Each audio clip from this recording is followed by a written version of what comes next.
মিথ্যা বলার সীমারেখা পেরিয়ে গেছে। অতি ভক্তি যে চোরের লক্ষণ সেটাও কিন্তু আমরা বুঝি।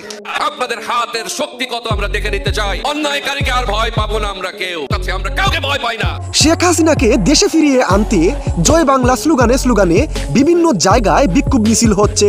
শেখ হাসিনাকে রাষ্ট্রীয় সংবর্ধনা দিয়ে দেশে ফিরিয়ে আনতে রাজপথে নামলেন নায়ক রিয়াজ সহ অনেক অভিনেতারা। কঠিন হুঁশিয়ারি অভিনেতা রিয়াজের। তাকে একটা ধাক্কা দিয়ে দেখেন আপনারা, আপনাদের হাতের শক্তি কত আমরা দেখে নিতে চাই। অন্যায়কারীকে আর ভয় পাবো না আমরা কেউ। তিনি বলেন, আমাদের মাথায় শেখ হাসিনার হাত আছে, আমরা কাউকে ভয় করি না। তিনি এখনো বাংলাদেশের প্রধানমন্ত্রী, তাকে দেশ থেকে বাধ্য করা হয়েছে। শিগগিরই তিনি দেশে ফিরছেন, তাকে রাষ্ট্রীয় সংবর্ধনা দিয়ে বরণ করা হবে।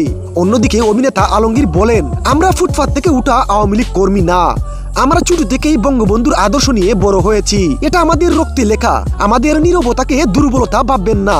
আমরা মাঠে নামলে কেউ পালানোর পথ খুঁজে পাবে না। এদিকে শেখ হাসিনাকে দেশে ফিরিয়ে আনতে চাওয়া সাধারণ মানুষের দাবি।